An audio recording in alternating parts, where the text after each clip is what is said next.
Hey guys, welcome back to Nerdium. We're now in the backswing of the year, and that means a few things. Winter is coming, but most importantly, we're now in October. This month is many people's favorite month for holidays. We get Thanksgiving feasts, and all kinds of hauls of Halloween candy. Halloween is an awesome holiday because of those who don't cosplay at any of the cons. It gives us a chance to dress up as our favorite superhero, horror icon, or sexually provocative vegetable. Along with the candy and costumes, we also turn down the lights, throw a blanket over our heads, and watch some of our most favorite horror flicks to scare the crap out of us each year. This year, Carrie and I will be tossing out a bunch of episodes with suggestions to add to your watch list as we count down to Halloween. This episode, we kick things off with zombies. So Carrie, when you're ready, and when you're done with the Jiffy Pop over there, what's your favorite scary movie? Also, start the music.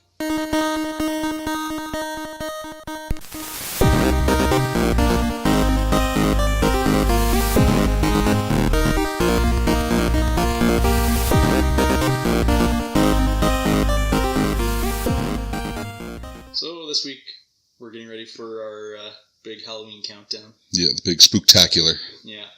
So we'll be starting off each week with, or each episode with some sort of Halloween trope or category. And this week, we're going with zombies. Well, that's a good way to start it off. I mean, zombies are your low-level minion, Goomba sort of baddie in the horror movie genre. Yeah. I guess depending on which movie you're watching anyway. Yeah, I guess. You could be watching, Warm Bodies, and then all of a sudden they're the love interest. So. Yeah, that is a thing in a category on the internet. Good lord.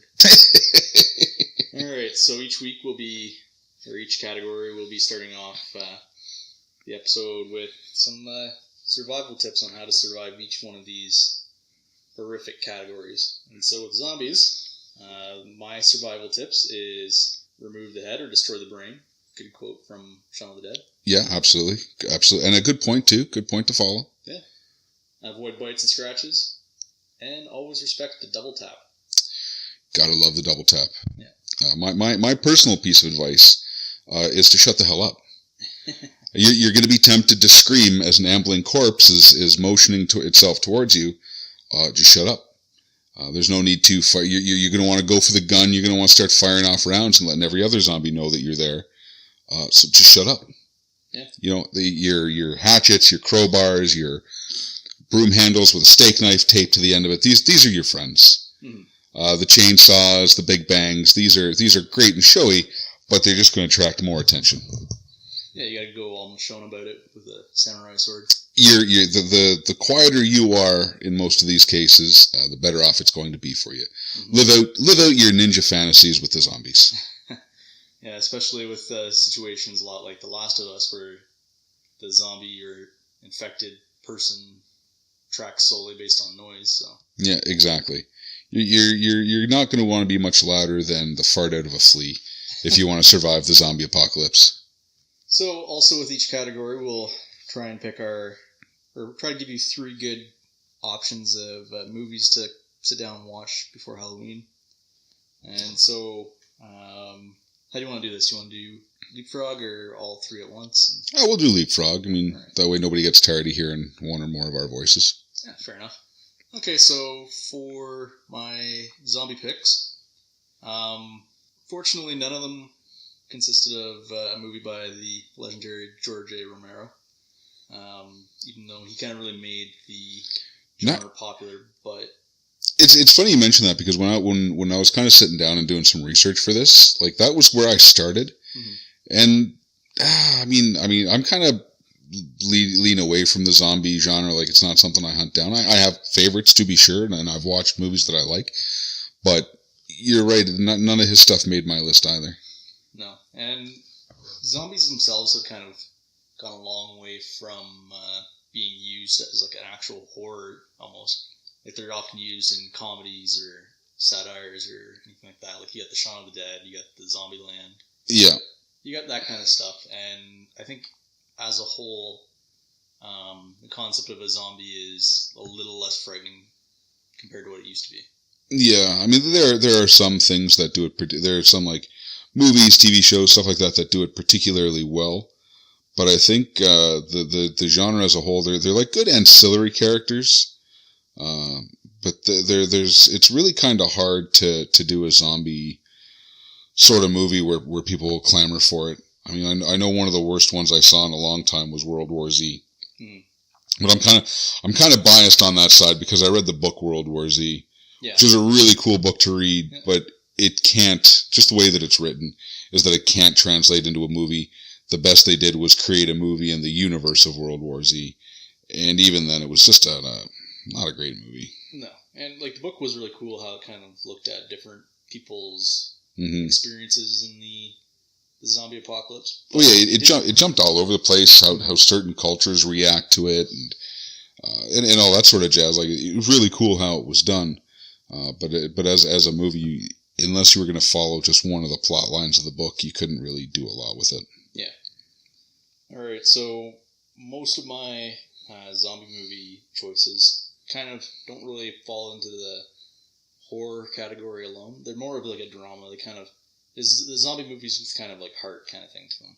Okay. Not necessarily well rated or anything. Like, I think all of them are still above 5 stars on IMDb. Okay. But they're just movies that I think that you should check out at some point. So my first one is Maggie from 2015. Maggie's a kind of a post-apocalyptic horror drama. It's got dim visuals and does a really good job at capturing the tragedy and misery that the characters are experiencing during the whole post-apocalyptic world. Okay. It takes place in a society that's kind of struggling to function and focuses on the humanity's kind of tenuous grasp and attempt to control the outbreak. Okay. So they're not necessarily getting overwhelmed, but they're spinning out a little bit. It's almost kind of like X-Men with the mutant fear kind of thing. There's the zombie fear, and there's the fear of it spreading. So it causes a lot of issues like that. Have you heard of Maggie at all? When you said Maggie, I can see the title, the movie title, in the back of my head, but I can't remember seeing it. All right, so this one is starring Arnold Schwarzenegger and Abigail Breslin. I'm already into it. Yeah, Arnold. Exactly. You gotta sit down and watch it. Arnold plays Abigail Breslin's father, and Breslin is, of course, the main, like the character of Maggie. Mm-hmm. So she gets infected, and the infection process is actually quite slow. It takes a while for it to actually kick in. Not the 5-minute process that we see in every other movie? Yeah, no, it's an actual, like, a disease that eventually takes over the body kind of thing. So there's kind of a contagion protocol that's already out in this society, where a doctor gives Schwarzenegger kind of 3 options where he can take her to be quarantined, keep her in the house, but give her the quarantine kind of treatment. Okay, quarantine her in a room. And yeah, but give her kind of, like, there's kind of a, I wouldn't say it's a medicine really, because I think it ultimately kills the person. Okay. But it's there to terminate the zombie infection. All right.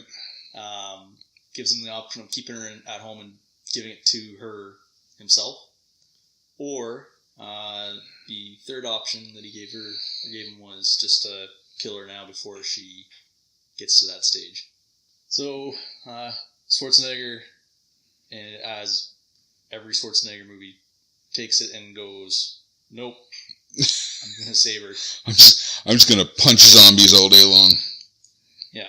So, well, he doesn't get into like a big huge action thing, like. Really? No, there's some really interesting scenes. It's kind of, it focuses more on kind of like the love of a father and Arnold's inability to say goodbye to her. Okay. So I don't want to spoil it or anything like that, but as she's turning, he's trying to kind of, he's not accepting the fact that she's turning. Okay. He's thinking that it's going to turn around or that she still has hope. Yeah. She's the one that's going to make it. Yeah. Gotcha. And right up to like the last couple of scenes, like it doesn't end happy. There's no happy ending in this movie. Oh, those are the best movies. Yeah, he doesn't go on like a one-man rampage against the zombie nation, but I think it was a pretty well done movie that captured a lot of kind of emotional moments, and it wasn't a typical zombie movie that you'd see. Yeah. So it kind of put it on a different spin. Well, I kind of like zombie movies where, and stuff like that, where zombies are kind of like, I want to say an environmental hazard, but it's more the world moving on and trying to cope with zombies. Like, in a lot of movies, it's the zombie outbreak and how are we going to contain it or how are we going to protect ourselves from it. But what I really like is movies where it's the world trying to adapt to what's gone on with that. Like, we talked about World War Z, the book, and near the ending of the book, it's how people are learning to cope with the new reality of having to live not under the ever present danger, but just how to operate around it. That's actually, that'd be a cool movie to watch. I may very well have to hunt that one down and give it a gander. Okay, all right. So, what was your movie like?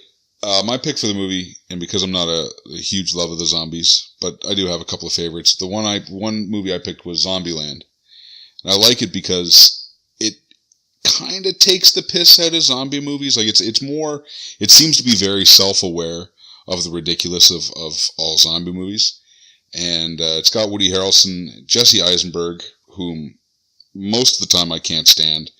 But I do enjoy the movie. I can get past him to watch the movie.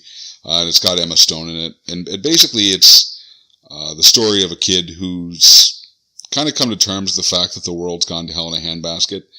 And now he's thinking to himself, man, I gotta get home to see if my family's still alive. But you really it's not like it's, oh my God, I gotta see if my family's alive. It's like, well, I might as well go see if my family's alive. And like, it's not, you don't get the impression that he's overly concerned for his family so much as he feels like that's just what you're supposed to do under these circumstances. Yeah. And it's got a lot of like, it pokes a lot of fun at like the zombie tropes. We talked about it earlier with the double tap. Mm-hmm. That's where always give the double tap, make sure they're dead. And it's just got a lot of really weird, funny scenery. At one point in time, they break into Bill Murray's mansion. And Bill Murray, he ambles up like a zombie, even though he's definitely not a zombie. They end up killing Bill Murray. It's just a really ridiculous, fun movie. It's kind of got like more of a, it does give you closure at the end. It's one of those, my whole family's been here the whole time with me, sort of, aw shucks, typical movie. Like it's not, there's no crazy weird statements that it makes. It's really just a fun, let's put some people in some crazy makeup and have Woody Harrelson shoot them or what have you. There is, however, a sequel coming out that's scheduled to come out in 2019. Yeah. Whether it comes out in 2019 is, whether anything comes out nowadays when it's scheduled to is always a coin toss in the air. Well, it's not a comic book movie, so it should be able to maintain one director. Yeah. keep it going. Yeah, keep on a track and keep moving along. And I know it's on Netflix now, so if you haven't really seen it and you can get on the flicks there, by all means have like a watch of it. It's just it's weird, it's fun, it's quirky, it's definitely not scary. Although I guess you could argue some of the imagery is, particularly the zombie clown, but that's because clowns are horrifying, whether they're the living dead or not. But it's just fun. It's definitely not one that I would go out and buy and make sure I had a copy for the Blu-ray, but it's one that right around this time of year I enjoy watching. Yeah. Yeah, no, it's definitely like, I'm not sure if it's either rode in on the zombie kind of genre not being scary anymore and kind of running with it, or if it was kind of part of where it turned and zombie movies weren't really scary anymore. I remember when I was watching the previews for it. It's almost like that's what they were going for, like trying to go for like a scary zombie thing, and then it just takes a weird turn where it's just, okay, we're just going to make fun of it. Yeah. Like it's almost like while they were making the movie, the whole zeitgeist of zombies was just like, they're funny and look at how cute they are. Gosh, gee golly, they're so funny. Mm-hmm. So that they did, like, they kind of made another turn and went, okay, we'll poke fun at the situation. Yeah, it seems like they kind of started going down a way and then realized that it was starting to kind of more lighthearted, and then they leaned into it. Yeah, because at the beginning, when Jesse Eisenberg's character is in university, he's the kind of dorky kid, he's got a crush on a girl, and of course the girl's all over him, but of course she's all over him because she's got the taste for flesh and all this sort of, like, you can kind of see where it was like, oh, maybe this might be some serious shit.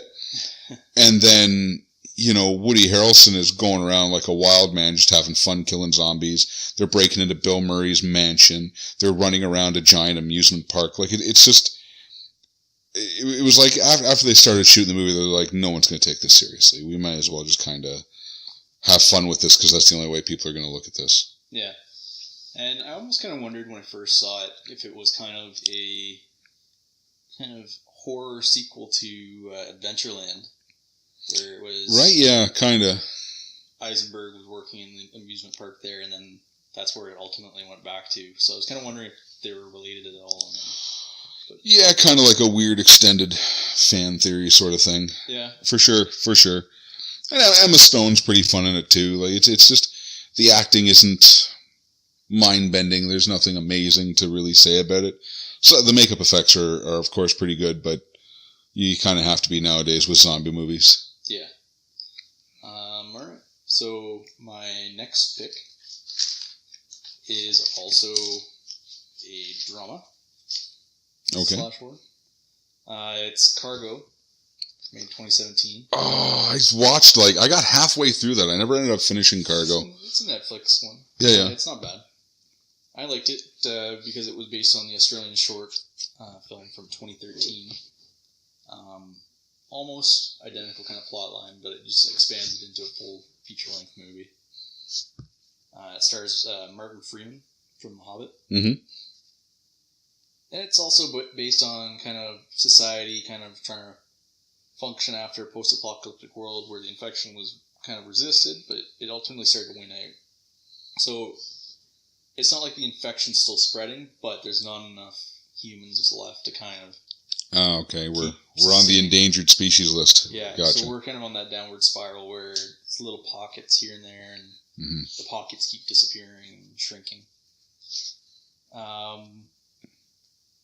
It has a lot of similarities actually based on the PlayStation game that we mentioned, The Last of Us, where the zombie design is kind of almost like it's a fungal infection, and they're kind of attracted to noise.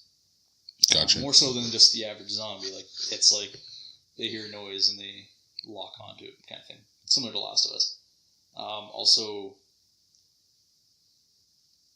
in addition to that, for kind of being like The Last of Us, it's kind of an emotional ride. Like, it's kind of tugs at the heartstrings. There's some very kind of emotional scenery to it. Yeah. It is also about a father fighting to keep his baby alive. So, unlike the previous one where Abigail Breslin was a teenager, this one is more of a defenseless baby that really needs help to stay alive. The baby's not infected, and I'm not going to go into any details to kind of spoil any parts of the movie, but actually I will. So I'm just realizing now it's not actually like a spoiling point because it's known because it happens in the trailer. Yeah. So Martin Freeman's character actually gets infected, and the whole point of the movie, now that I remember, is he has something like 48 hours to get his baby somewhere safe before he turns, based on the infection. Okay. So the whole movie is kind of like this race to get him somewhere where there's a responsible adult out there that can look after the baby. And pretty much the only thing he comes across is a somewhat mature for their age child that's actually able to kind of help him out more than anybody else. Ooh. Yeah. Slim pickings. Yeah, the adults he runs into are not good choices to raise a baby. So. Gotcha. So it's one of those kind of dramas where it's like a zombie themed drama. Like it's like the zombie portion of the movie is more of just a flavor of the movie. It's not. Okay. It's not like the main plot necessarily. It is a kind of the main plot where the zombies, or he's trying to like get somewhere before the infection gets him, but it focuses more on his journey and protecting his child. Oh, cool. It's a pretty decent movie. Like, it's one of those movies that's also kind of, if you're looking for something action-packed, and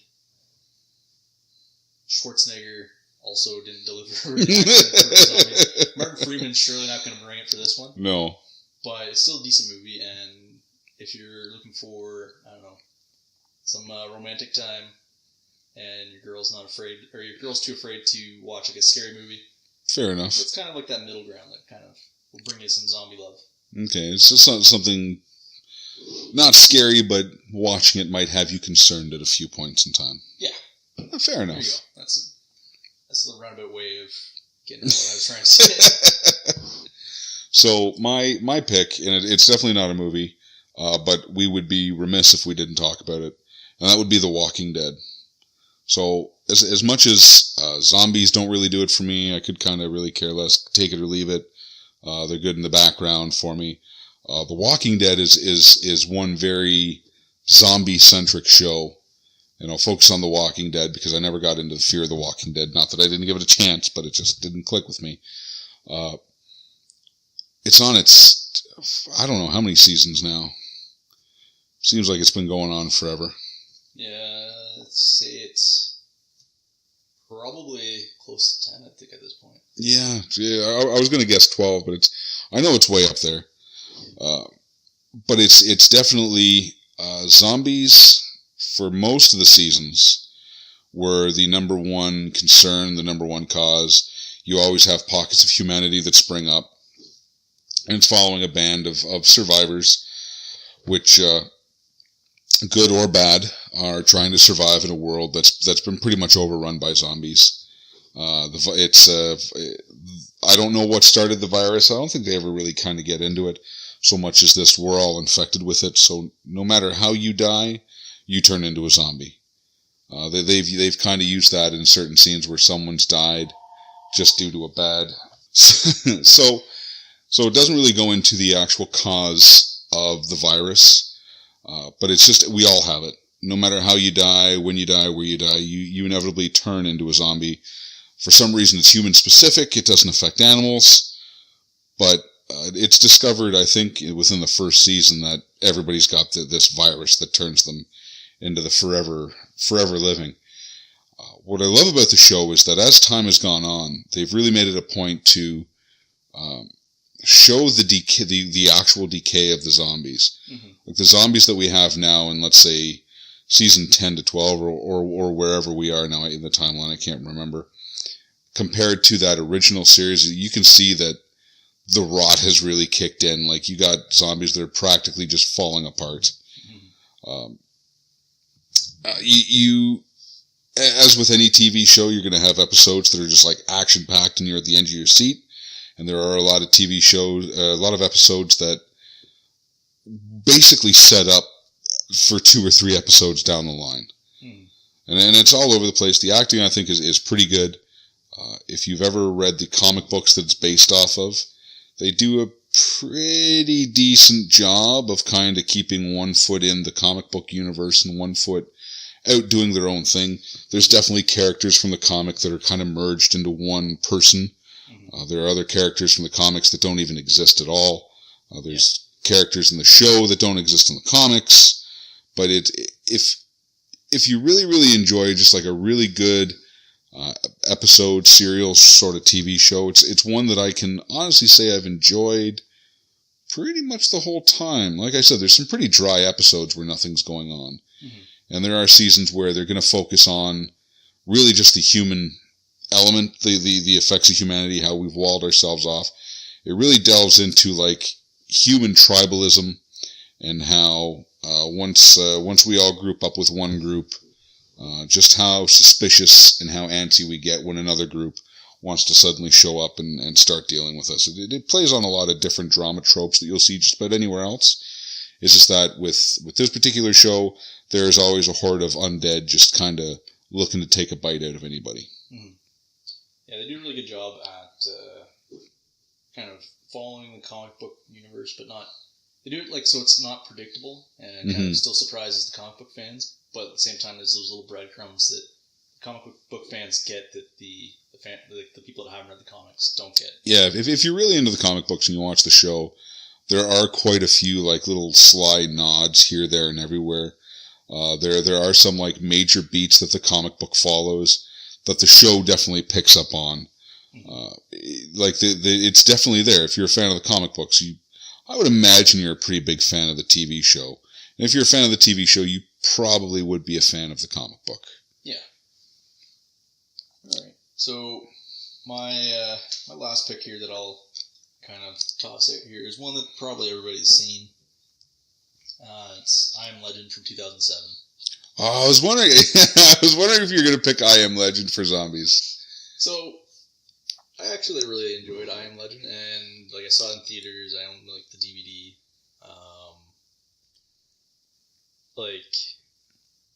I haven't really read the graphic novel for it. There's the graphic novel for I Am Legend, and then there is the story I Am Legend, and the graphic novel. I think, I know there's one that follows the movie. I don't know if there's the one that follows. Yeah, I can't remember which one's which right now, but I remember one of them. They're less zombie and more vampire, I think. The original one by, I think his last name is Masterson, or I can't remember the author's name that wrote I Am Legend, but they're definitely vampires. They fall into the vampire genre. But and we'll get into this for my final pick. When that story has been redone in all its different incarnations, they always seem to saddle up more to the zombie side. Yeah. So, also, something that was interesting was I had a trip to New York a little while ago, a couple years ago, and I got stuck there during a hurricane. Ooh. And the whole island of Manhattan almost got evacuated. Like everybody that was smart enough got off the island before the bridges and tunnels shut down. I unfortunately didn't. And okay. So it was kind of cool because going through Times Square and there was nobody around. It was kind of like the I Am Legend scene. So I'm like, wow, shit, this is spooky. Yeah, I would imagine so. So, yeah. As we all know, it's starring Will Smith playing a army doctor named Robert Neville. And he's seeking to cure a virus that was created to cure cancer that ultimately kind of went sideways and created the zombie apocalypse instead. Story as old as time. We're going to cure this disease and create the apocalypse. Yeah. Oops. Made it worse. Yeah, exactly. So one of the things that was definitely noticed in this movie compared to other movies is there's a very haunting silence. There's no music really. There's the kind of jump scare sound effects and all that, and the kind of background music for that. But ultimately, it's a very quiet movie. Yeah, it really is. I mean, right up until I guess near the end, when shit hits the fan.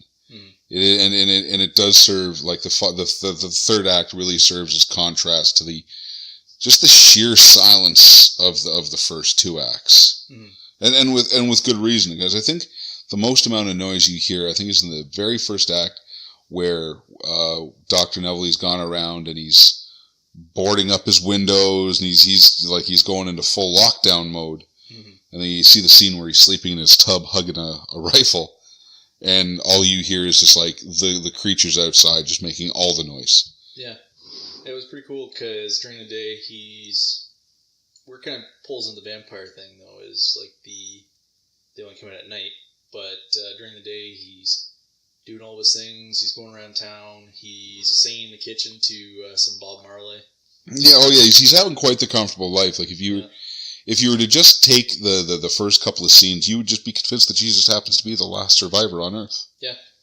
But then his watch goes off and lets him know that the sun's setting, so you got to finish washing your dog there and start locking up your place. And then, like you said, he's then in the tub holding his rifle, listening to all the noise. And so throughout the whole movie, though, he's hanging out with his dog. Yeah.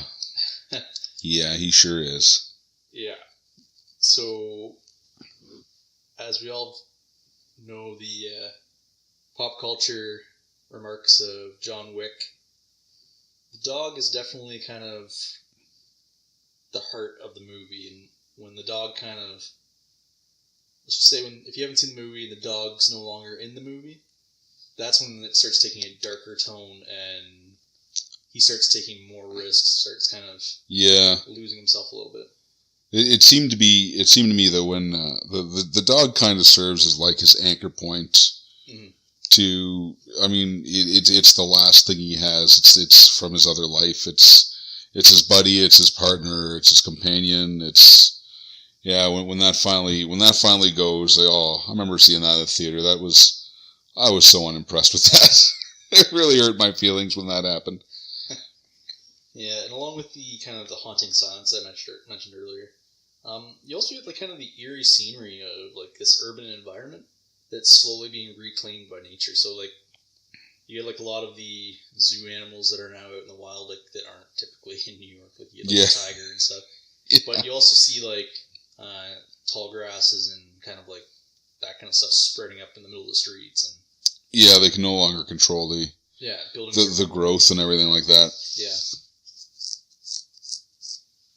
Also, one thing that some people haven't even noticed or known about is with the DVD, you also get the option of seeing the director's cut that has a different ending than what you would have seen in the cinematic version. Yeah, I know.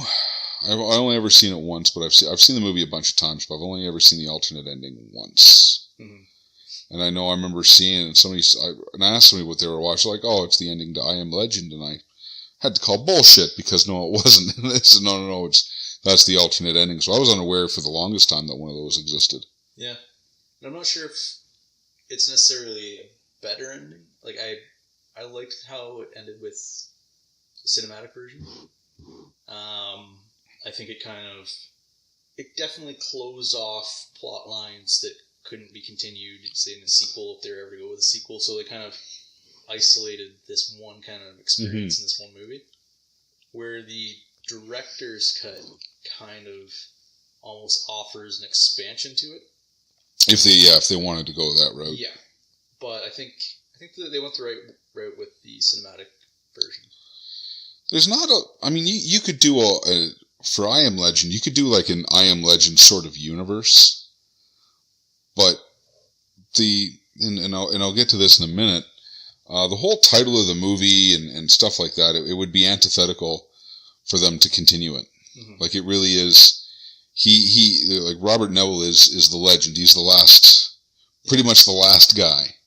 Yep. You know, and I think that they ended it properly.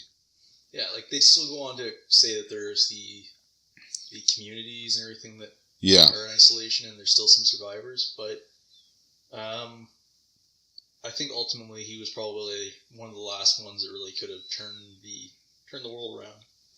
The original ending, the normal ending, the one that we all watched, did he not give her the vial for a cure? He gave, like, I don't know if it was the vial for the cure, but I think it was part of his research, like. Yeah, because I remember her going into this big, like, monologue at the very, very end as she drives into the town that they had set up, the defense zone, and she was going on that, and for some reason, there's a stick of dialogue in my brain where it's like, because of Dr. Robert Neville, this was happening, blah, blah, blah. So I can't remember if because he never did come up with a cure. He just kept hunting the things and he would test on them, and I don't remember him coming up with an actual cure for the disease. He might have came up with something close to a cure, and I think that was maybe, I'd have to rewatch it again. It's been a little while. But I think he gave her something that could help. Mm-hmm. And ultimately, though, it does make him kind of a legend, so. Yeah. It's tough to be alive and still a legend. No, unless you're a living legend. Yeah, but then you go and do something stupid. Well, live long enough to see yourself become the villain and all that jazz. Yeah. Alright, so my picks. My final pick is actually a play off of yours, and it is based off of the exact same short story, but it's the Omega Man starring Charlie Call Me God Heston. Okay. And it's I Am Legend, only it follows the book a little bit tighter. They're still not vampires. They're very, very much zombies, but think more like they almost look like albino lepers. They're just like disease-ridden. Basically, a plague has wiped through humanity. Like it's just not a good time for anybody. Whereas the book I Am Legend, it's all vampires that basically knock on his door all night long and harass the ever-loving piss out of him. These guys do the same thing. They only come out at night, because hence the albino skin and the eyes and stuff. And they torment him, and he's looking for a cure to the disease. Inevitably, he kind of finds something, but they being the plague cult, they end up capturing him.